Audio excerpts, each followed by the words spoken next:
Asante sana. Jina langu naitwa Bishop Dr. Kiambi Atheru kutoka Meru County, na kuna mambo mengi ambayo yametendeka over the last week, wiki iliyopita, na the most important being ruling ya appeal court ya BBI. Tulisikia vile kulienda na vile kuliweza kuamuliwa, na wakati huu BBI sasa imekataliwa mara mbili. Imekataliwa kwa High Court na ikakataliwa kwa Court of Appeal, na saa hii nimesikia wanajipanga kuenda Supreme Court ili wakaweze kuitetea bando, na hiyo ni haki yao, that is democracy. Nataka nishukuru the judiciary because mambo yale yanatendeka katika Kenya hii, upande wa judiciary wametuonyesha ya kwamba wanaweza kushikilia democracy na wanaweza kushikilia ile inaitwa truth and justice.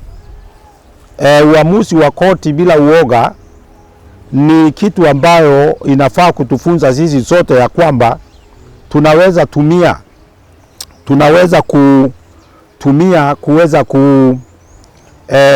fanya mambo mengine. It has acted as an example to all of us, and especially kitu ambayo inanifurahisha sana kwa judiciary ni kwamba wanatumia katiba, and also they are highly academic. I like it. Like the High Court, they were highly academic, the way they evaluated the thing and everything. Ile kitu tunakosa hapa Kenya ni matendo. Watu wamesoma sana, lakini hatuwezi tukafanyisha hiyo elimu yetu kazi. Hiyo ndio inamaliza Kenya.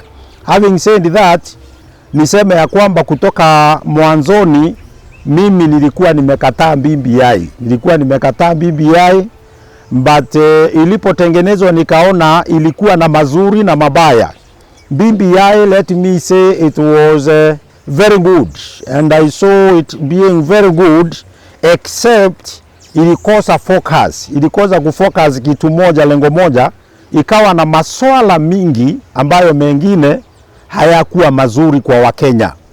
For instance, kama tungekuwa na BBI ambayo inashughulikia devolution of resources 35% pekee na iende mpaka kwa county, sub county, the ward level, basi hiyo BBI ingesaidia kila mtu mpaka mashinani, because of course it was good MCAs kuweza kugawa resources, kucontrol resources wao wenyewe. It was very good. Lakini ukija kwa upande mwingine kama kuongeza viti na mambo mengine kama haya, then you find that mwananchi Wanjiko ndiye alikuwa mfinyiliwe sana, and that is why BBI was good and not good. It was hapo katikati, and therefore wakati ni mbaya upande mwingine, ile kitu rahisi ni kukataliwa tu vile ilienda. Otherwise, let us hope tuone vile Court of Appeal itaenda na vile kutakuwa na vile kutaendelea, because we are living in a democracy. But before, kabla sija comment further kuhusu BBI, nitataka niseme ya kwamba kuna kifungu. Wakenya tunasema tumeokoka, tunasema sisi ni Wakristo. 83% ya Wakenya tunasema sisi ni Wakristo, lakini tumeshindwa kupractice yale mambo ambayo tunasema, ama yale sisi wenyewe tunasemea ya kwamba tunashikilia kama Wakristo. For example, Mathayo sura ya 10 mstari wa 34 inahusikana na hii mambo ya BBI. Matthew chapter 10 verse 34 inasema, na Yesu akasema ya kwamba msifikiri nilikuja kuleta amani, lakini nilikuja kuleta upanga. Wakristo wengi hatujui tafsiri ya hili neno. Alipokuwa anasema hataki kuleta, hakuja kuleta amani, what Jesus Christ means here, anasema ya kwamba I did not come to bring unity in compromise. Na hii unity in compromise ni ile viongozi wanaketi chini wanaambiana, kwa sababu wizi wa kura utaendelea, na wakati zinahesabiwa tutaingilia IEBC. Let us sit down and compromise ya kwamba wewe ukishindwa hautakuwa unapotea, ukiibiwa kula hautakuwa unaenda unapotea, lakini utakuwa unapewa kiti hii, utakuwa unapewa leader of opposition, nyinyi mtakuwa mnapewa prime minister, mambo inaisha hapo. And so hii ndio Kristo anasema, this is not the peace I came to bring.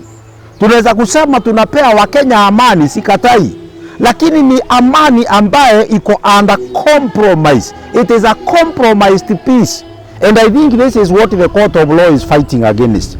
Alafu akasema nilikuja kuleta upanga. What is this? Yesu asema alikuja kupiganisha watu.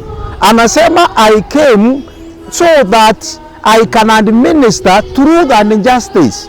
Na truth and justice ndio inatetewa na High Court, na ndio ilitetewa na Court of Appeal, truth and justice. Katika hii BBI ambayo inabadilishwa, katika hii katiba inabadilishwa, what is the truth in it? What is the justice for mwananchi? This is the problem, na hapo ndio kuna shinda. Na kama wale ambao ni proprietors wa hii mambo, wenye walianzisha BBI wangejua hii, waweke hiyo aspect ya truth and justice ndani yake, na alafu waondoe hiyo peace in compromise, hiyo compromised peace ya kwamba tutakuwa na amani, lakini tushikiriane, ndio huyu na huyu mwingine hawe comfortable, hata tukimuibia kula, ili watu wasiwe wanapigana. Kama wangeshughulikia hiyo mambo waondoe, then I believe that BBI ingeenda mbali. Otherwise it was a good document, it was a good proposal, but then it lacked this ideal peace, the peace itself, the peace that we want. The peace that we want in Kenya is this, that tukienda kwa elections, kura zihesabiwe 1, 2, 3, 4, na yule mwenye ataleta hali ya kukataa zirudiwe tena in good faith, zihesabiwe 1, 2, 3, 4. That is now, akishindwa sote tutakuwa na amani. Mwenye atakuwa rais in truthful presidency. Mwenye atashindwa atajua kweli zimerudiwa mara 2 mara 3 na nimeshindwa. Then we will enjoy the ideal peace. There will be what we call ideal peace. But now when we don't want to change, wakati bado tunataka kuingilia IEBC, wakati bado tunataka kuambia vile kura zitahesabiwa na vile mitambo itasomwa ndio itokee na vile kura zitakaa na nini na nini, then we come later and do compromising peace. Mkenya anafikiri amepewa amani, but hiyo amani yako naye analala njaa. Yani you are peaceful but you are sleeping hungry, because people have agreed to come and take your resources and everything, na wakatulizana na mali yako na ili wakae hivyo. So I don't think we are sorting anything, and that is the essence of Matthew chapter 10 and verse 34. Now they are going to the Supreme Court, and maybe somebody can ask, sasa hapo tunaendea kutakuwa namna gani? I think unless there is a serious technicality ile ambayo ilirukwa na High Court na pia ikarukwa na Supreme Court, unless there is a very serious technicality, sioni hata Supreme Court hii BBI ikipita. But you know, again with the law na system vile zinakaa kwa different arms of government, unaweza kuta ya kwamba kuna kitu ilipitwa mahali, and then when it goes to Supreme Court inaweza pita, and therefore whoever is going to Supreme Court, that is okay. We are going to wait and see, and whichever the case, I agree with Raila, because he said you like to move on. Hata kama mawakili wa Raila na Uhuru wanakutana tena wapange, but I like this man. He is very free, and uamuzi wa court ulipotolewa, he was free. He said he can move on, and one thing I like with Raila is that he has a lot of akona njia mingi. He has so many options always at his disposal that he can use, and therefore Wakenya tutulie, and wale walishindwa tusiwachekelee. Let us not tusione kama kuna, because it is the court which has decided. Na ukienda kotini, hata ukistaki mtu uende kotini ushindwe, you have option of going to a higher court or just going home and forgetting about the whole thing.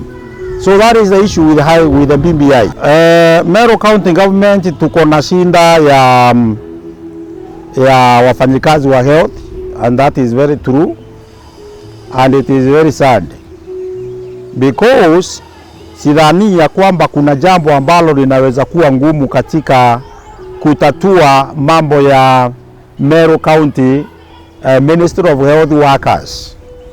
But watu wakiamua kukasania, gavana anakasa, anawakanyangia, gavana anakataa mambo yao ama vile wanataka, then it becomes a very, very, very bad situation. Before we go to divine intervention, before we reach that level, I think let's not mix these things. Kuna vile tumezimix vibaya ya kwamba daktari ama nurse ama clinical officer amejaribu kuongea na county government mpaka imefika ya kwamba sasa ni maombi anapanga. You know, I'm sorry to say I'm ambitious, but that is a desperate stage. It's a stage that is quite desperate. When we say now that, you know, atuendangi kuomba Mungu ili aweze, tuseme unataka kununua mabati. Na sasa unaenda kununua mabati iko mengi kwa hardware karibu zote Meru County utapata mabati. Then now you want to tell us ya kwamba kwa sababu umekuta ile hardware imefungwa, ile ingine imefungwa, ile ingine sasa unapanga maombi. You can even talk to the sellers, ask them, have you closed your hardware or what is happening, because we want mabati, tunaona mmefunga, what is happening? It can be addressed. And so mambo ya county government, Ministry of Health Workers, mimi nikiwa gavana wa Meru County nitawaita wote tufanye kitu inaitwa working relationship, tuwe na urafiki kama wafanyikazi wa Ministry of Health. Why am I saying this? Ni kwa sababu Meru County haiwezi ikaendelea bila wahuduma wa afya. Unaona watu wale wengi hata tunazika, mazishi yao ingekuwa delayed, yani maisha yao ingeendelea kama wangepata watu wa kuwapatia mandawa kuwatibu. And therefore hii mambo ya health sio kitu ya mchezo, sio kitu ya kusema tutachezea, ya kwamba yule mtu ambaye ako dhura akiingia General Hospital anakuta health worker ako demotivated. Yule mtu ambaye ako Mutwate akiingia hospitali anakuta demotivated health worker. Why not sit down with these people, alafu wasikilizane, awe waseme tunataka mshahara wa shilingi 1,000 for instance, gavana naye aseme hatuwezi tuka-afford shilingi 1,000, we can only get 600, napeana kama example. And then hawa wakiendelea na 1,000, we start comparing ni wapi kwingine kunalipo 1,000, because there is what we call, you can compare. You can compare Nyanza like Siaya County, you can compare Machakos County, you can compare Kitui County and try to see. And if there is nobody else who is paying this amount, then you can be able to tell the health workers, tafadhali kwa unyenyekevu wenyewe mnatufinyiria, give them the account, give them the budget that is coming in the Meru County, because hata sisi wenyewe ukiwa na mfanyikazi like now myself niko na watu nimeachiri. I've got quite a number of workers who I have employed myself. Whenever they want salary increment or anything, we always sit down and then I tell you the amount of revenue that we are able to collect as an organization, as an entity. Then I tell you how we pay clear our electricity, how we pay this, how we buy food, how we do this, and what remains minus the fuel. You can explain to your workers in a very conducive manner, na wanaweza kuelewa kwa sababu ni wanadamu. Lakini ukiwakasia, yes, ile kitu wameshindwa, serikali ya Meru County imeshindwa kufanya negotiation. Watasema tulikaa kikao hiki, tukakaa kile kingine, tukakaa kile kingine. As long as they never agreed, as long as they never came to a certain point of agreement, there was no negotiation. Because when we talk about negotiation, is when we talked na tulipoongea tukakubaliana na ikawa namna hii and we settled at this particular time. So tafadhali wafanyikazi wa afya, tafadhali ningeomba serikali ya county ikiongozwa na Gavana Kiraitu Murungi. Please ongeeni na hao watu. Mahali wamefika mahali ya kwenda kuomba na kuitisha divine intervention. I mean, they have reached a certain level that hiyo level ya divine intervention na kuomba ni ile tunaendanga kukiwa kabisa tumefika mwisho na hatuna anything else. But I don't believe this case of health workers in Meru County ati imefika mwisho. It has not, because there is money in the county, there is this, and if there is no money, then waelezewe. They won't be able to understand. Now wafanyishwe problem, I mean hesabu. Now one thing about what is bringing this fighting about health workers na county government, it is not because there is no money. It is not because wameshindwa kuelewanwa. Shinda ya governance. The problem with governance, if you want to be a good governor, kama vile mimi nataka kuwa governor wa Meru County mzuri, be transparent. If you are transparent, if you can be able to open up the Meru County accounts, let the people know actually how much money is coming and what is happening, and how much money is going there and why you cannot increase more money for the health ministry, then they will understand and there won't be any complication. The county government says delays ama kuchelewa kwa pesa kutoka kwa national treasury is the main problem. Sasa wewe ukiwa governor wa Meru utaweza ku-address hiyo issue? Kama pesa inachelewa, wewe sio shida. Pesa imetumwa late. I think that is not that should not be the issue, because unajua tukiwa tunapigana na wewe, I can use any method to punish you. Ministry ya health sio watu wa kucheleweshewa pesa. I don't know whether tutaelewana vizuri na mtazamaji. Ministry ya health, I'm not saying ministries zingine they are not important.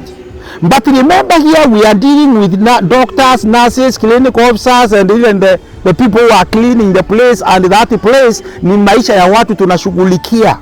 Tunashughulikia maisha ya watu ndio waendelee kukaa vizuri na afya nzuri na waweze pia kushughulikia economy ya county. In that case, mambo ya kucheleweshwa kwa pesa ndio nasema iitwe transparency.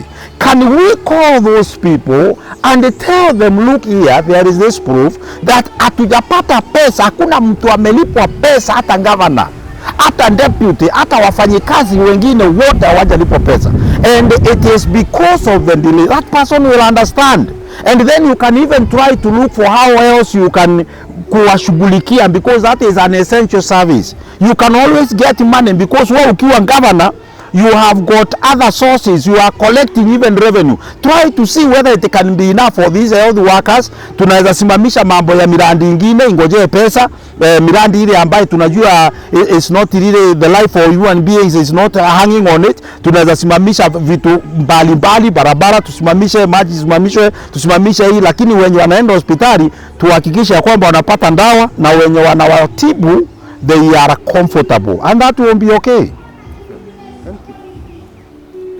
So the other thing, mambo ya region ya Mount Kenya, tumekuwa na mambo ya watu wanataka kujitengenezea party. Mount Kenya imegawanyika, kuna wale wa East wanasema hivi, wa West wanasema hivi, wengine wanasema tutatengeneza party yetu. I think I agree with Ruto on something that bandara ya vitu mingi, bandara ya mambo mingi ambayo tunafanya. Unaweza kuona sasa kama BBI vile imepoteza wakati. The agenda 4 zililala and we are supposed sahi tungekuwa mbali, and then we talk about other areas like now we want to form our parties. Alafu wewe unafikiri ya kwamba hii party yenye wanasema wanataka kutengeneza party yao, wanataka kujiunga kama Mount Kenya wewe na bargaining power. Bargaining power ya nini? You know they are not meeting to have a bargain for you mwananchi. They want you to bargain so that some of them can become CSs, others can become permanent secretaries or principal secretaries, others can become whatever they want, they won't be. And that is the essence of their formation of parties, not you. I wish we could look at, we have even some independent candidates who don't have issues of party, na unakuta ya kwamba wale watu wana concentrate na area zao. Area ile ambayo tunafaa tu concentrate nayo ni barabara, ni maji, ni ukulima, tujue tutapata fertilizer mwananchi wapi, na vitu zingine kama hizo za kufanya development ya mwananchi. Let us not think of the party ati sisi itatusaidia kama wa Kenya ati watu wakiingia kwa ile party. Of course there is some advantage and disadvantage hizo vitu zote, but the key thing is development. And the other thing, it has been issues of bishops and politics. Mambo ya kanisa na siasa vile zinaendeshana. Nataka niseme mfano mmoja because this should not be an issue. Mambo ya argument ya vile Bishop Kiambiathero anataka kuwa governor wa Meru County, na the same time yeye ameitwa. Nataka niseme ya kwamba hizi vitu zote mimi niko nazo. Kuna yule ambaye alikuwa anaitwa Samueli wa Biblia. Maandiko yanatuambia yeye alikuwa kuhani na pia alikuwa muamuzi katika nchi ya Israeli. So Samueli alikuwa a politician in Israel and at the same time alikuwa kuhani. Mtu kama Ezra alikuwa politician in Israel na at the same time alikuwa kuhani. Mtu kama Musa alikuwa kuhani, alikuwa nabii na pia alikuwa a politician in Israel. Let us not make up. Hii mambo ya uongozi kutoka mbeleni ilikuwa ni mambo ya kanisa. Na ndapeana mfano kidogo ya mtu anaitwa Daudi. Wakati Daudi Israeli walifinyiliwa sana na Wafilisti, na kukawa na jitu moja lilikuwa linaitwa Goliathi ambalo lilikuwa limekatalia katika nchi ya Israeli. Maandiko yanatuambia Daudi alimwamini Mungu na akaweza kwenda kupigana na Goliathi, na hata wandugu wa Daudi walimuuliza, hizo kondoo ndogo unakuanga nazo ni nani umeachilia? Oja ore anto batoraia no gatigira kanisa niki no ntu kwenda utigana kanisa. Kwa nini unataka kuachana na kanisa ukagombea kiti ya siasa? Wanachukulia siasa ikiwa kitu mbaya, but politics is not bad. Watu wanasema it is a dirty game, lakini wao wenyewe ndio wameiharibu. So nipeni kura ya Meru County na mimi nitengeneze kura ya Meru County, ni waonyeshe vile kura inaweza, politics inaweza kuwa mzuri ya Meru County bila kutukanana, bila kuambiana maneno, na mambo yatakuwa mazuri. Daudi aliachia kondoo mchungaji hapa Meru County, hata kwa dini yetu yenyewe, kwa kanisa letu yenyewe, dhehebu yetu yenyewe iko na wahubiri ambao ni wengi sana. Hata saa hii ninaongea, kuna yule mhubiri ambaye amesimamia kanisa langu la headquarter. Mimi ni bishop, and therefore hakuna vile Daudi angeenda kupigana na Goliathi akiwa ameacha kondoo peke yake. Aliachia mchungaji fulani, na kwa hivyo hata mimi nitaachia mchungaji fulani. And number 2, sitaacha kuhubiri. Why? Because kazi ya county ni ya Jumatatu mpaka siku ya Ijumaa, na siku ya Jumamosi na Jumapili ni kazi ya kanisa. Jumamosi inaweza tumika ida kwa kanisa ama kwa county, but we are going to do what we call integration. 75% ya watu wa Mungu wote ndani ya Biblia, 75%. Angalia mtu anaitwa Mtume Paulo. He was not a full time minister. Alikuwa ni mtu ambaye ni engineer wa mahema, alikuwa anafanya kazi nyingine kando na kuhubiri. Angalia mtu kama Luka, yeye hakuwa full time. Ndio mwanza kusema ati Kiambi arudishwe kanisani. So Luka alikuwa daktari na bado ndiye aliandika kitabu cha Luka na akaandika the Acts of Apostles. So hii mambo yote ya kanisa na siasa inaweza kuingiana as long as there is what we call integration. There is a time for everything. Ecclesiastes chapter 3. There is a time for everything. A time to sleep and a time to wake up. A time to preach and a time to lead in the county government. Why are we having all this kind of a problem? Politics is something good because inashughulikia mwananchi. Kwa hivyo hii story ya kanisa na dini, tafadhali tunaweza acha hii story ya kanisa na dini. Number 2, constitution ya dini yangu inanikubalia. And again, my church has allowed me, and we are doing very well, and so it will be very good. But maybe People say church and politics because politics is bad. They think politics is bad, is dirty. Politics is not dirty. Politics is an activity. It is an activity. It is an activity to make sure that everything is done well. It is an activity to make sure that we serve the wananchi. It is an activity to make sure that mwananchi amefaidika, ametengenezewa barabara. So it is not a dirty game.